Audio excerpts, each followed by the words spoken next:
Disons que dans la conscience collective, nous vivons une sorte de déconvenue.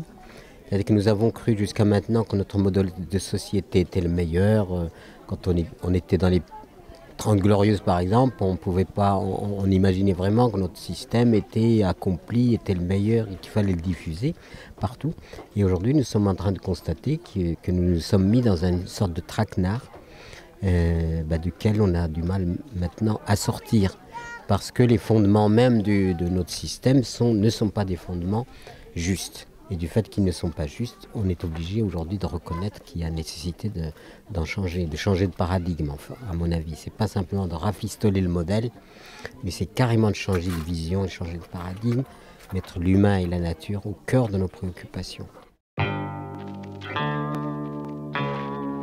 Si l'être humain ne change pas, tout peut devenir dictature. C'est-à-dire, on peut parfaitement avoir un enfer écologique si l'être humain, d'ailleurs les nazis, il y avait des nazis qui étaient de très bons écolos, mais c'était des nazis. Ça ne veut pas dire que... Et je sens le germe de l'intolérance, même dans le monde de l'écologie. C'est très dangereux de voir comment le comportement violent que l'on trouve aussi dans le monde de l'écologie et qui peut préparer effectivement à une dictature écologique. Il faut donc que le changement humain. Il faut, à mon avis, sortir de l'enchantement dans le sens maléfique du terme. Nous sommes grisés de nos technologies, nous sommes grisés de nos prouesses, etc. Donc nous sommes comme envoûtés par cela. Et je crois que pour arriver à aller vers autre chose, il faut une sorte de désenvoûtement déjà pour voir l'essentiel et pour aller plutôt vers l'essentiel. C'est quand même la vie elle-même. L'écologie représente une valeur importante puisqu'il s'agit de la vie.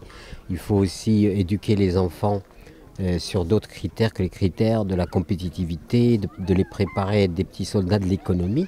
Il faut les préparer à être des êtres épanouis.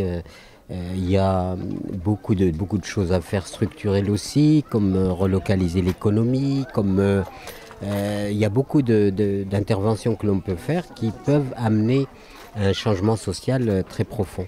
Il faut aussi une politique mature, pas la politique telle qu'on l'applique aujourd'hui, qui n'est pas du tout en phase avec les transformations et les évolutions du monde d'aujourd'hui. Donc c'est un beau chantier, mais c'est un chantier qui est exigeant, qui nécessiterait véritablement d'être bien éclairé. C'est que nous puissions nous indigner vraiment.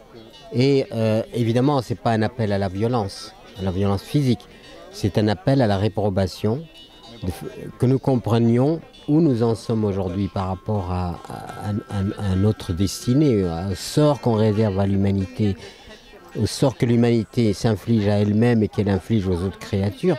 Donc nous sommes effectivement dans un ultimatum qui nous fait obligation de changer pour ne pas disparaître.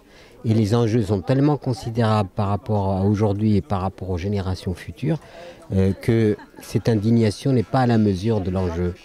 Et donc c'était appelé vraiment à dire, interpeller non pas les gens parce qu'ils sont de gauche ou de droite ou qu'ils sont musulmans, chrétiens ou juifs, c'est pas du tout ça. L'objet c'est de dire, c'est d'interpeller la personne elle-même dans sa conscience individuelle, dans le libre arbitre qu'elle peut avoir, dans les choix qu'elle peut faire à titre individuel, en rapport direct avec sa propre conscience pour intervenir. C'est un peu fédérer les consciences qui décidé, qui peuvent décider qu'il faut vraiment changer de monde.